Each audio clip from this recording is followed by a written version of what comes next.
Kenapa ini saya sampaikan? Pernah ada ulama yang bernama Ibrahim bin Adham. Siapa? Ibrahim bin Adham. Ini masalah masuk kamar mandi doang. Apa kata Ibrahim bin Adham? Salasu layalin azlama qalbi wa tahayyara fikri. 3 hari 3 malam hatiku gelap, pikiranku kacau. Ini kata Ibrahim bin Adham. La ajidu khusu'an fil ibadah. Aku tidak menemukan kekhusuan dalam beribadah. Wala ladzatan fil zikri. Dan aku tidak merasakan kenikmatan dalam berzikir. Wala fahman fil Quran. Dan aku enggak paham baca Quran. Padahal ulama dan hukama. Bingung nih, 3 hari 3 malam kacau. Akhirnya beliau berdoa kepada Allah, ya Rabb, kenapa aku ibadah enggak khusyuk, zikir enggak nikmat, baca Quran enggak paham ya Allah. Tumben enggak biasa-biasanya saya seperti ini. Habis bermunajat, kemudian dia tertidur. Tsumma ra'aitu malakan fil manami. Beliau bermimpi bertemu malaikat dalam tidurnya. Kemudian ditanya sama malaikat, ya Ibrahim bin Adham, wa ma tadri mimma, apa yang kamu lakukan dan yang kamu rasakan? Dijawab sama Ibrahim, enggak tahu wahai malaikat, hatiku gelap, pikiranku kacau, gundah gulana, resah dan gelisah 3 hari 3 malam. Kemudian malaikat berkata, kesalahanmu cuma satu. Apa? Dakhaltal hammam sahwan bil yamin. Engkau kemarin pernah masuk kamar mandi lupa mendahulukan kaki kanan. Engkau kemarin harusnya kalau masuk kamar mandi kaki kiri. Enggak biasanya kamu masuk kamar mandi kaki kanan. Oleh karena itu dihukum oleh Allah Subhanahu wa taala, hatimu gelap, pikiranmu kacau. Itu urusan masuk kamar mandi doang. Kira-kira nih kita yang ada di sini kalau masuk kamar mandi mikir nggak Bu? Nih kiri dulu apa kanan dulu? Ya, udah kita mah asal-asalan aja. Mau kanan dulu kek, mau kiri dulu. Pantesan ibu hutang nggak lunas-lunas, betul? Dagang seret aja, ya. Modal habis, bingung, galau, gelisah. Karena apa? Tidak masuk kamar mandi dengan kaki kiri. Ini masalahnya. Kemudian ada lagi, ya, dalam kitab Risalatul Mu'awanah dan juga didukung di dalam kitab Ihya Ulumuddin, cara menggunting kuku Rasulullah Shallallahu Alaihi. Ini kan pasti pernah gunting kuku semua, betul? Rasul kalau menggunting kuku, wa yustahabbu taqlimul azfari, disunahkan menggunting kuku. Gunting kuku ayyabtadi'a bisababil yumna, dimulai dengan telunjuk sebelah kanan. Nih dengerin nih Bu. Titin dengerin, dimulai telunjuk sebelah kanan, ila khingsiriha, terus merembet sampai kelingking, telunjuk jari tengah manis kelingking. Ini yang sebelah kanan. Sebelah kiri ayyabtadi'a bi khingsiril yusra, dimulai dari kelingking ila ibhamiha sampai jempol, wa yahtima ibhamul yumna, dan terakhir jempol sebelah kanan. Kalau bapak ibu tidak memperhatikan bagaimana cara menggunting kuku yang disampaikan oleh para ulama, maka azlama qalbi wa taharu fikri, pikirannya kacau, hatinya gelap. Paham ini? Paham? Belum kuku kaki. Bagaimana kalau kuku kaki? Ayyabtadi'a, dimulai dari ibhamul yumna, dari ayyabtadi'a bi khingsiril yumna, dimulai dari kelingking kanan, terus merembet ila khingsiril yusra, sampai kelingking kiri. Jadi Bu, kalau kaki, ya kalau kaki kelingking kanan dulu, kemudian ujungnya kelingking sebelah kiri tuh, Ya, ini ilmu ini. Ya, coba ulangi. Kalau tangan dimulai dari mana, Bu? Telunjuk kanan sampai kelingking kanan. Ya, kalau yang kiri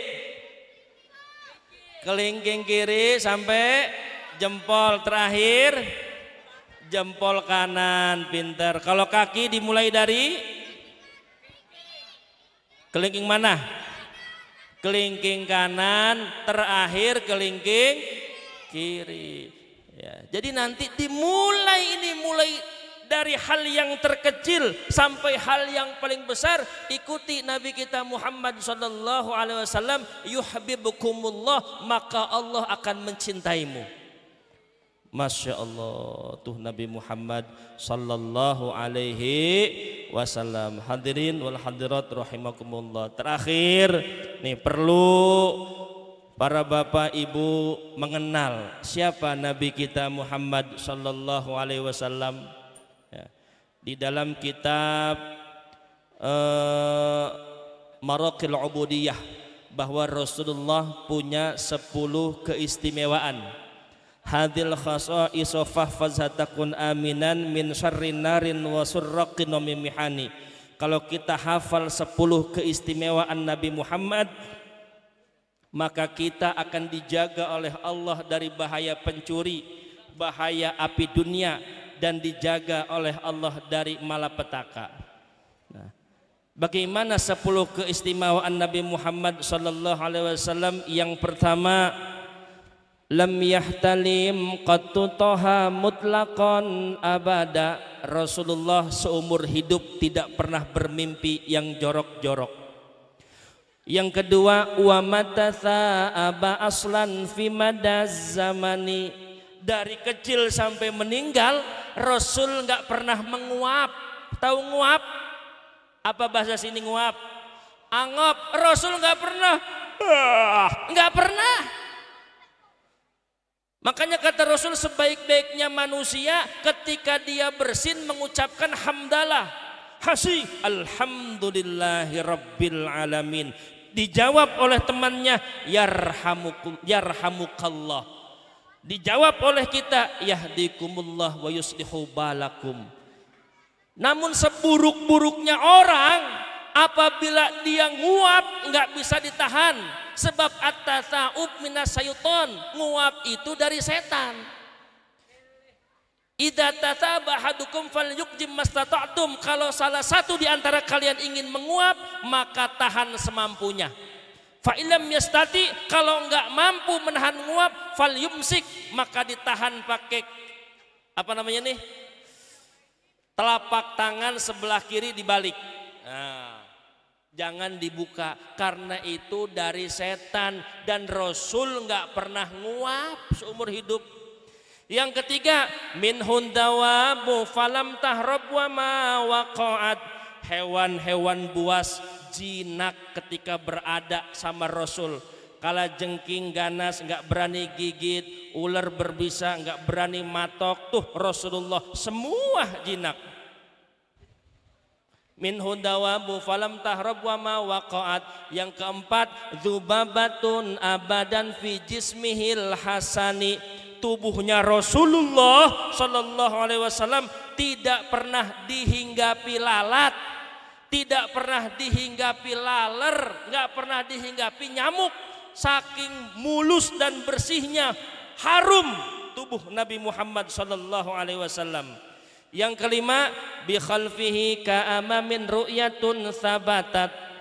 Apa yang ada di belakang Rasul percis terlihat seperti apa yang ada di hadapannya. Wala yura asrul bauli minhu fi alani. Yang keenam, ketika Rasulullah buang air kecil tidak ada bekasnya. Saking harumnya air seni Rasulullah, bumi nyerep, angin berebut. Kemudian yang ketujuh, wa qalbuhu lam yanam wal ainu qad na'asat. Hati Rasul tidak pernah tertidur meski matanya mengantuk.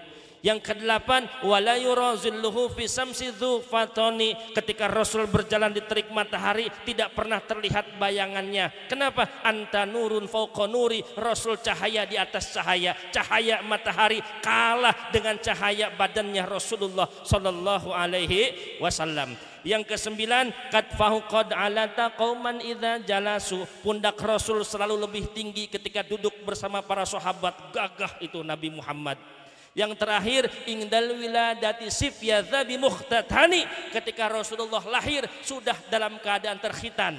Hadil khasaisu fahfaz hantaku aminan. Kalau kamu hafal 10 keistimewaan Nabi Muhammad sallallahu alaihi wasallam, min syarri narin wa surraqin wa mimihani, kita akan dijaga oleh Allah dari bahaya api, bahaya pencuri dan malapetaka. Amin ya rabbal alamin. Inilah manaqib Nabi kita Muhammad sallallahu alaihi wasallam. Insyaallah tempat yang dijadikan Maulid Nabi di Musolah Darussalam dan Majlis Talim Ustadz Zainuri, apa tadi itu?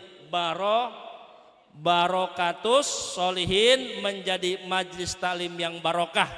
Karena Ustadz Zainuri itu cinta habaib. Ustadz Zainuri cinta ulama. Ke pesantren sering datang berkunjung, Masya Allah. Senang sama ulama, senang sama habaib. Mudah-mudahan kita semua mendapatkan keberkahannya. Amin ya rabbal alamin. Karena Habib Ali sudah datang, Habib Hasan. Ya, mudah-mudahan ini saja yang dapat kami sampaikan. Sekian, terima kasih. Mohon maaf. Assalamualaikum warahmatullahi wabarakatuh.